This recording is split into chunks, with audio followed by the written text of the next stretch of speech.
So hello guys, hi, this is Harshvardhan and welcome to illustrious academy. आज हम biodiversity यानी कि तीसरा टॉपिक अपना लेकर के चलने वाले हैं, बायोडाइवर्सिटी। इससे पहले मैं जो है संसाधनों के ऊपर बात कर चुका था। इससे पहले जो है मैं जो बात कर चुका था आपका किसके ऊपर, जो प्रदूषण है यानी कि पॉल्यूटेंट, इन्वायरमेंट के पॉल्यूटेंट। आज हम बायोडाइवर्सिटी के ऊपर बात करेंगे और अगला जो मेरा वीडियो होगा वो जितने भी प्रोटोकॉल्स आए हैं, जितने भी है ना समय समय पर ऑर्गेनाइजेशंस हैं इससे संबंधित, उनके बारे में। ठीक है, तो बायोडाइवर्सिटी के बारे में बात करते हुए चलते हैं आगे। देखिएगा, पहली बात तो किसी एक जगह पर यानी कि कोई खास एक जगह पर ए पर यानी कि कोई एक जगह है एक्स मान लीजिए, वहाँ पर जो है अगर पाई जाती हैं अलग अलग प्रकार की प्रजातियाँ यानी कि एक्स वाई और जेड प्रकार की अलग अलग प्रजातियाँ पाई जाती हैं, तो इसी को कहते हैं कि उस जगह में जो है जीवों में क्या है, विविधता पाई जाती है। सबसे पहले जो बायोडाइवर्सिटी वर्ड है इसको दिया गया था 1985 में, यानी कि जो बायोडाइवर्सिटी वर्ड है 1985 में खोजा गया था। वहीं अगर हम बात करेंगे तो 1935 में एक वर्ड खोजा गया था। अगर मैं रिवीजन आपका करा दूं, 1935 में एजी टेंसले ने एक वर्ड दिया था, पारिस्थितिकी तंत्र। क्या दिया था? पारिस्थितिकी तंत्र दिया था, याद है? इकोनॉमिक सिस्टम, ठीक है ना, इकोनॉमिकल मतलब इकोलॉजिकल सिस्टम, ठीक है। तो एजी टेंसले ने दिया था। वही मैं बात कर दूं, इकोनॉमी की खोज किसने करी थी, तो इकोनॉमी की खोज हमारी किसने की थी, यानी कि जो शब्द गढ़ा हुआ था इकोलॉजी, यानी कि जो इकोलॉजी है, ये जो शब्द गढ़ा हुआ था ये असल में अर्नेस्ट हैकल का गढ़ा हुआ था। किसका था? अर्नेस्ट हैकल का, ठीक है ना, हैकल का। भारत में जो इकोलॉजी के जनक हैं वो है कौन? राम सिंह मिश्रा, ठीक है। उसके बाद बात करेंगे आगे इकोलॉजी यानी कि बायोडाइवर्सिटी की। बायोडाइवर्सिटी बेसिकली 1985 में वीजी रॉजन ने इसको दिया गया था, वीजी रॉजन के द्वारा इसको दिया गया था। ये इंपॉर्टेंट नाम रहेगा, इसको आप लिख लीजिए, कहीं ना कहीं आपके एग्जाम में आपको फेस करने को मिलेगा ये क्वेश्चन, ठीक है ना। वीजी रॉजन के द्वारा ये वर्ड दिया गया था, वीजी रॉजन के द्वारा। क्या नाम है इसका? वीजी रॉजन, ठीक है। जैविक विविधता। अगला बात करेंगे जैव विविधता के प्रकार। तो जैव विविधता कितने प्रकार की होती है, ठीक है। अब बात करेंगे कि देखिएगा, अनुवांशिक प्रजाति और प्रजातियों में विविधता और पारितंत्र में विविधता के आधार पर जैव विविधता जो है 3 प्रकार की हो जाएगी, ठीक है। अनुवांशिक प्रजातियां और प्रजाति विविधता, पारितंत्र विविधता, यानी कि कह सकते हैं कि अनुवांशिकता में जो विविधताएं आती हैं उसकी वजह से, और मतलब कि जैसे एक वंश से दूसरे वंश में जाने पर जो विविधता आ जाती हैं वो भी जीवों में विविधता है एक तरीके से।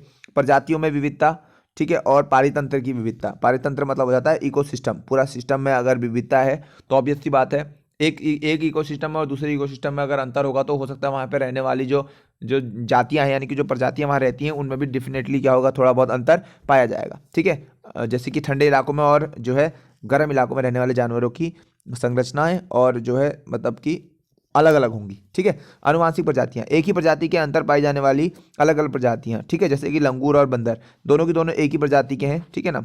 लंगूर बंदर में कितने गुणसूत्र पाए जाते हैं? 21 गुणसूत्र पाए जाते हैं। मानव में कितने जोड़े पाए जाते हैं? 23 जोड़े पाए जाते हैं। बंदर में कितने?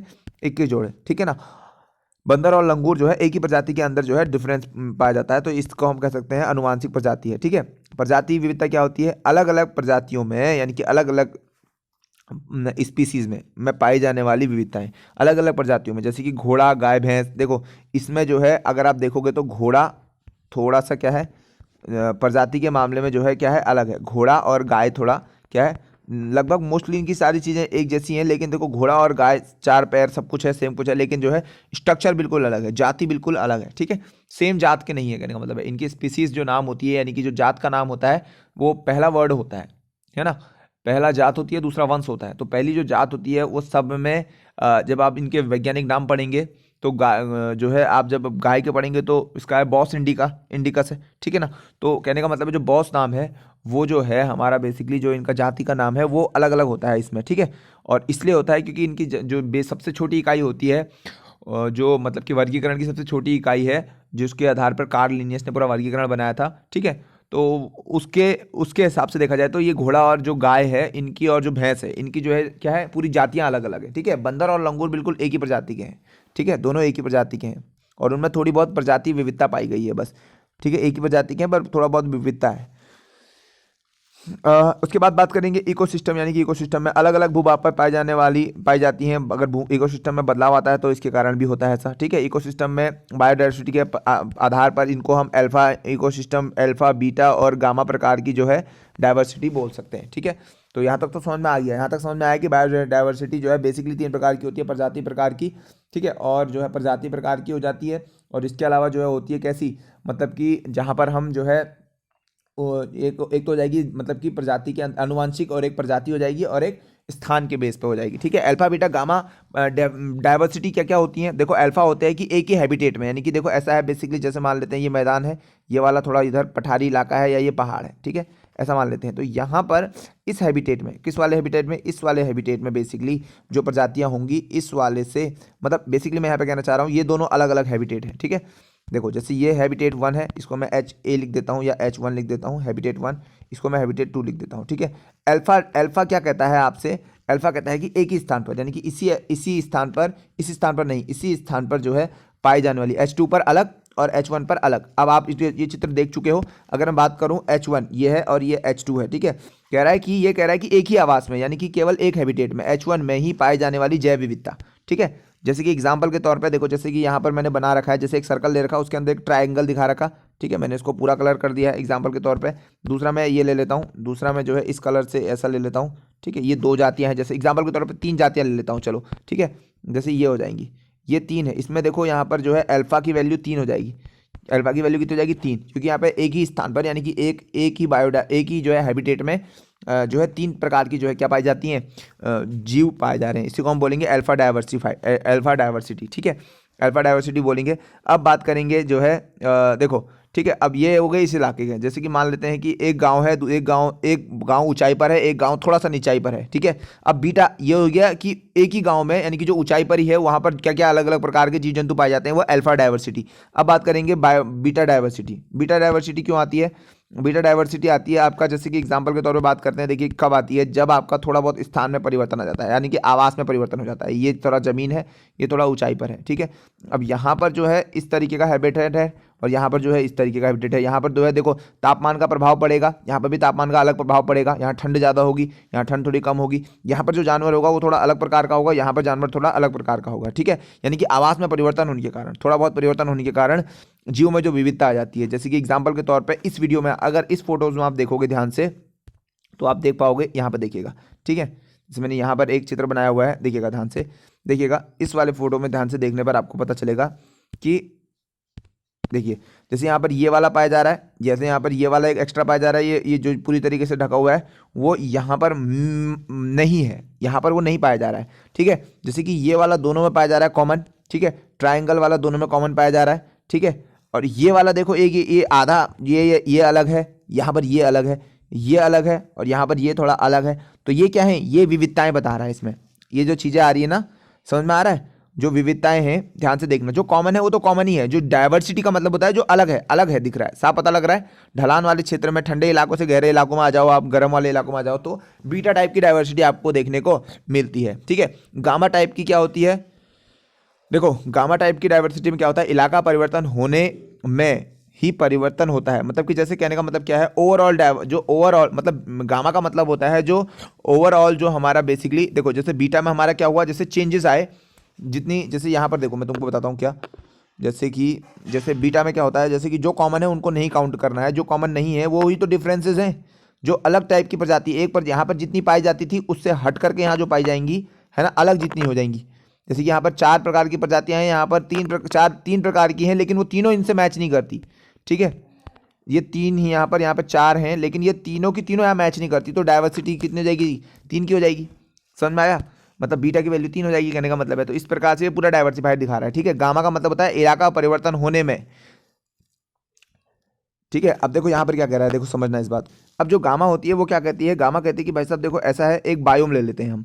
बायोम मैंने ऊपर वाली वीडियो में सब चीज़ें बता रखा है कि जैसे सेल, फिर टिश्यू, फिर ऑर्गन, फिर ऑर्गन सिस्टम, इस तरीके से जो है फिर पीपल बनते हैं, मतलब ह्यूमन बॉडी बनती है, ऑर्गेजम, फिर समुदाय बनता है, फिर समुदाय के बाद एक इकोसिस्टम बनता है, फिर बायोम बनता है, फिर इस प्रकार से जो है पूरा का पूरा जो है क्या बनता है, समझ रहे हो, जैव मंडल पूरा का पूरा तैयार हो जाता है कहने का मतलब है। समझ में आ रहा है, तो इस तरीके से मैंने पहले बताया हुआ है ऊपर प्रॉपरली। तो देखो अब जो गामा प्रकार का जो बायोडाइवर्सिटी होती है वो क्या कहती है, वो कहती है कि भाई साहब देखो ऐसा है, एक बायोम ले लीजिए आप कोई भी नॉर्मल सा। ठीक है, चलो मैंने कहा ये ले लेता हूँ मैं एग्जाम्पल समझने के लिए, ये वाला ले लिया मैंने। ठीक है, इसमें क्या है टेक्निकली, देखो इसमें टेक्निकली क्या है आपका देखेंगे तो यहाँ पर क्या होगा कि जैसे ये वाला इलाका है, यहाँ पर अलग, यहाँ पर थोड़ा सा ये इलाका और ये इलाका, अल्टीमेटली ये 3 इलाके मैं ले रहा हूँ, ये अलग अलग जगह हैं, बहुत बड़ा इलाका है ये, किसी बायोस्फीयर रिजर्व के जैसा मान के चलिए। इसमें जो है मैं 3 अलग अलग इलाके जो है ले रहा हूँ या 3 अलग अलग हैबिटेट ले रहा हूँ, ठीक है। एक निश्चित हैबिटेट, जैसे कि मान लेते हैं ये गंगोत्री नेशनल पार्क है एग्जाम्पल के तौर पे, ये फूलों की घाटी वाला नेशनल पार्क है, और ये कोई तीसरा इलाका है बद्रीनाथ वाला, जो भी है अगल बगल जो भी है, ठीक है। यहाँ पर जो पशु होंगे थोड़े अलग होंगे, यहाँ पर पशु अलग होंगे, यहाँ पर मतलब तीनों में कुछ ना कुछ वैरायटी पाई जाएगी, ठीक है। तीनों हैबिटेट, हैबिटेट 1, हैबिटेट 2, हैबिटेट 3, इन तीनों में जो थोड़ा बहुत अंतर पाया जाएगा। इन तीनों में जो अंतर है उसमें जो ओवरऑल अंतर है उसी को हम बोलते हैं गामा। मतलब ये सीधे लैंग्वेज में बोला जाए तो जैसे एग्जाम्पल के तौर पर बात करते हैं, ठीक है, जैसे ये ले लेते हैं, यानी कि ओवरऑल, ठीक है, यानी कि ओवरऑल डाइवर्सिटी कितनी है, देखते हैं, बात करेंगे ओवरऑल डाइवर्सिटी कैसे बोलना चाहता हूं मैं। जैसे कि देखो यहाँ पर कॉमन 1 है, कॉमन 2 है, देखो 2 कॉमन है तो माना तो एक ही जाएगा बंदा, इस प्रकार की प्रजाति एक ही मानी जाएगी। 2, दूसरा ये देखो 2 हो गई, कहने का मतलब है जैसे मैं एक कलर से बताता हूँ आपको, जैसे एग्जाम्पल के तौर पर देखो एक तो ये वाले हो गए, एक कलर ये वाला हो गया, देखो यहाँ पर एक, इसके अलावा कोई है नहीं, ठीक है। अब उसके बाद दूसरा कलर मैं लूंगा कौन सा वाला, जैसे सपोज करो मैं दूसरा कलर लेता हूँ ये वाला। अब ये वाला देखो यहाँ पर भी है, ये वाला भी है, अब ये कलर बदला नहीं है, कलर 2 ही हुए हैं अभी, तो 2 ही प्रजातियाँ पाई गई, ठीक है। तीसरा जो है मैं कलर ग्रीन ले रहा हूँ, ठीक है, ये देखो ये ग्रीन वाले हो गए, 3 ही हुए हैं अभी प्रजातियाँ, ठीक है। कलर चेंज करके मैं येलो करता हूँ, 4, ठीक है। कलर चेंज करके मैं ये करता हूँ आपका ऑरेंज हल्का सा, ठीक है, 5, ठीक है।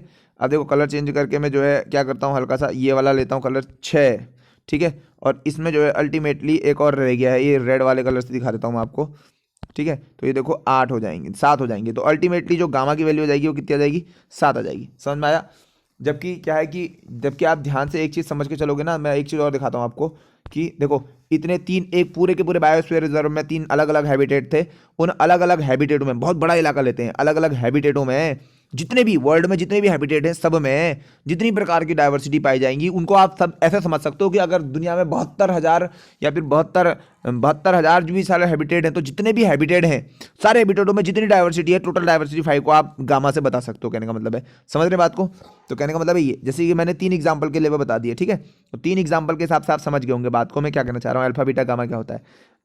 यानी कि कहने का मतलब है गामा में सब ले लेते हैं, ओवरऑल ले लेते हैं, बीटा में खाली लेते हैं चेंजेस होने पर, जितना करेक्ट केवल है ना, पर स्थान परिवर्तन होने में, एक स्थान से दूसरे स्थान में मिनिमम 2 स्थान ले सकते हैं, बीटा में 2 ही स्थान लिए जाते हैं, अल्फा में उसी जगह पर, ठीक है। तो अल्फा बीटा गामा आपसे इन तीनों पर भी क्वेश्चन बन सकते हैं, ठीक है ना, अल्फा बीटा गामा पर भी बन सकते हैं। जैव विविधता का महत्व क्या होता है, बायोडाइवर्सिटी का, भाई साहब देखो ऐसा है, बायोडाइवर्सिटी जो है पोषक संरक्षण एवं पुनर्चक्रण का काम करते हैं। मतलब ये है कि कुछ जीव ऐसे होते हैं, देखो कुछ जीव ऐसे होंगे जो आपका जो है मतलब कि रिसाइकलिंग करेंगे, कुछ आपको जो है आपकी दवाओं का काम करेंगे, कुछ जीव, जितनी ज़्यादा वैरायटी होगी कुछ ना कुछ समाज को प्रोवाइड करेगा, एज ए संसाधन वो कुछ ना कुछ प्रोवाइड करेगा, ठीक है।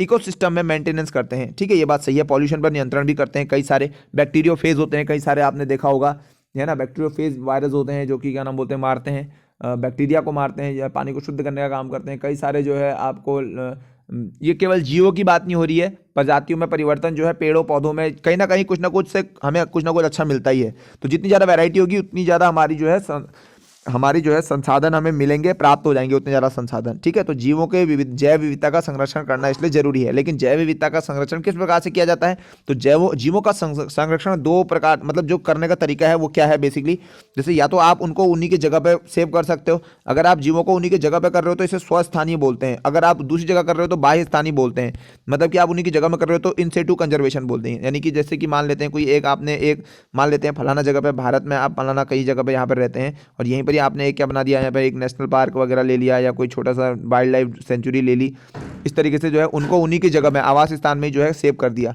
बाह्य स्थान का मतलब है कि वहां से उठा करके जीवों को दूसरी जगह पर के वैसा बनाया, जैसे कि बॉटेनिकल गार्डन होते हैं ना, समझ में आया। इंस्टीट्यूट का मतलब है नेशनल पार्क, वन्य जीव और बायोस्फीयर रिजर्व, और एक्सटेटू का मतलब है बर्ड, ये इसको हम बोलेंगे वानस्पतिक उद्यान, यानी कि जो है हमारा, ठीक है। और बॉटेनिकल गार्डन क्या बोलेंगे, बॉटेनिकल गार्डन, ठीक है। नेशनल बायोसिटी एक्शन प्लान कब आया था, देखो भाई साहब पहली बात तो देखो ऐसा है कि वाइल्ड लाइफ एक्ट कब आया था, वाइल्ड लाइफ जो मेरा मतलब वाइल्ड लाइफ एक्ट तो 1972 में आया था, यानी कि वन्य जीव जो एक्ट है वो आया था 1972 में। अगर जैव विविधता की बात की जाएगी तो जैव विविधता के लिए जो है एक जैव विविधता के लिए सन 2002 में, कब, सन 2002 में अधिनियम आया था, जैव विविधता अधिनियम आया था 2002 में, इसको आपको याद रखना है। उसी के तहत 2002 में जब एक्ट आया था तो 2003 में, कब, सन 2003 में, कब, सन 2003 में एक जो है हमारा क्या स्थापना किया गया था, 2003 में स्थापना किया गया था एक बायोडाइवर्सिटी ट्रिब्यूनल की। ट्रिब्यूनल का मतलब क्या होता है, ट्रिब्यूनल का मतलब एक तरीके से सुप्रीम, ये समझ लीजिए कि फास्ट ट्रैक का काम करेगा, मतलब कि अगर कोई जैव विविधता का मामला है से इससे संबंधित कोई केस है तो वो यहाँ चला जाएगा, इसकी सुनवाई यहाँ पर होगी, ठीक है। ट्रिब्यूनल है ये, समझ लीजिए, ठीक है। तो इसकी स्थापना 2003 में हुई थी। स्थापना हेडक्वार्टर कहाँ पर है? चेन्नई में है। और अभी जो है वीवी माथुर इसके क्या है? अध्यक्ष हैं फिलहाल के लिए। आई डोंट नो एग्जैक्टली, थोड़ा सा करंट में कौन है तो देखना पड़ेगा, ठीक है ना। एक्शन प्लान कब आया था? बायोडायवर्सिटी एक्शन प्लान 2008 में आया था। कब आया था? 2008 में बायोडायवर्सिटी एक्शन प्लान आया था। ये याद कर लेंगे, ठीक है ना। और ये इंपॉर्टेंट है, इसको आप याद कर लेंगे, ठीक है। और जो है एक इंपॉर्टेंट बायोडायवर्सिटी ट्रिब्यूनल 2003 में आया था। और बायोडायवर्सिटी एक्ट पहले आया होगा तभी ट्रिब्यूनल बना होगा। और बायोडायवर्सिटी को बचाने के लिए एक प्लान आया 2008 में, उसे हम बोलते हैं नेशनल बायोडायवर्सिटी एक्शन प्लान 2008, ठीक है। और बात करते हैं ये जो मंत्रालय है किसके अधीन है, तो ये है ministry of environment forest and climate change, ठीक है। ये आ जाएगा हमारा भूपेंद्र यादव के पास। किसके पास जाएगा? भूपेंद्र यादव जी के पास आ जाएगा, ठीक है। आगे बात करेंगे, बायोडायवर्सिटी एक्ट 2002 में आया था, तो मैंने पहले बता दिया। देखो पहली बात है, सिंपल सी बात है, भारत में जीवों को बचाने के लिए जो सरकार ने अधिनियम बनाया वो 2002 में बनाया, ठीक है। 1992 में international convention on biological diversity ये भी हुआ है एक्चुअली, ठीक है। सीबीडी बोलते हैं इसको, क्या बोलते हैं? 1992 में एक क्या हुआ है? सीबीडी हुआ है। कहाँ हुआ है? नैरोबी में। कहाँ हुआ है? सीबीडी हुआ है, convention on biodiversity, biological diversity, ठीक है। 1992 में नैरोबी में हुआ है। कहाँ पर हुआ है? सीबीडी कहाँ हुआ है? देखो सीबीडी, ये मोस्टली लोगों को नहीं पता होता है। सीबीडी कहाँ हुआ है? 1992 में। कहाँ पर हुआ है? नैरोबी में हुआ है, ठीक है। नैरोबी में हुआ है। और दूसरी बात जो है सीबीडी यानी कि कन्वेंशन ऑन बायोलॉजिकल डाइवर्सिटी 99 में। और उसके बाद जो है अगर आपसे पूछा जाएगा कार्टेजोना कहाँ पर है? पेरिस फ्रांस में हो जाएगा, ठीक है। कार्टेजोना कहाँ पर हो जाएगा? पेरिस फ्रांस में। ये भी एक समझौता हुआ है बायोडायवर्सिटी को लेकर। दो समझौते हो गए, एक तो 92 का हो गया, कौन सा वाला? देखो 92 का हो गया आपका बायोडायवर्सिटी, ये हो गया हमारा इंटरनेशनल कन्वेंशन ऑन बायोडायवर्सिटी, ये हो गया नैरोबी वाला, ठीक है, 1992 में। सीबीडी की बात करेंगे, सीबीडी जो है कन्वेंशन ऑन बायोलॉजिकल डाइवर्सिटी 1992 में। कब? 1992 में नैरोबी में। कहाँ हुआ है? नैरोबी में। सीबीडी हो जाएगा, ठीक है। उसके बाद बात करेंगे कार्टेजोना प्रोटोकॉल। किसकी बात करेंगे? कार्टेजोना प्रोटोकॉल की। तो कार्टेजोना प्रोटोकॉल कब हुआ था? देखिए टेक्निकली 2000 में हुआ है, ठीक है। कब हुआ है? पेरिस फ्रांस में 2000 में, ठीक है। ये क्या हुआ है? ठीक है, देखो अब यहाँ पर यह है आपका कह रहा है कि जो भी उत्पाद हैं यानी कि जो प्रोडक्ट बनता है उसको जेनेटिक तरीके से सुधारे गए और उनको निर्यात करने के लिए, ठीक है। ये बेसिकली इसको हम क्या बोल सकते हैं? देखो मतलब कि कार्टेजोना को एक और बात वर्ड बोलते हैं इसके लिए, प्रोटोकॉल। इस कार्टेजोना प्रोटोकॉल जो कि फ्रांस पेरिस में हुआ, इसको हम बोलते हैं जैव सुरक्षा समझौता भी कहते हैं। इसे क्या बोलते हैं? किसको जैव सुरक्षा समझौता कहते हैं? कार्टेजोना को बोलते हैं। इसके लिए टेक्निकली टर्म आप याद कर लीजिएगा, कार्टेजोना प्रोटोकॉल। क्या याद कर लीजिएगा? कार्टेजोना प्रोटोकॉल, ठीक है। ये इंपॉर्टेंट रहेगा आपके लिए, ठीक है। इसको क्या बोलते हैं हम? कार्टेजोना को क्या बोलते हैं? जैव सुरक्षा समझौता। क्या बोलते हैं इसको? जैव सुरक्षा समझौता, जैव सुरक्षा समझौता, ठीक है। ये इंपॉर्टेंट है, याद कर लीजिएगा, 2000 फ्रांस में, ठीक है, कार्टेजोना। उसके बाद बात करेंगे most and very most important, Nagoya protocol.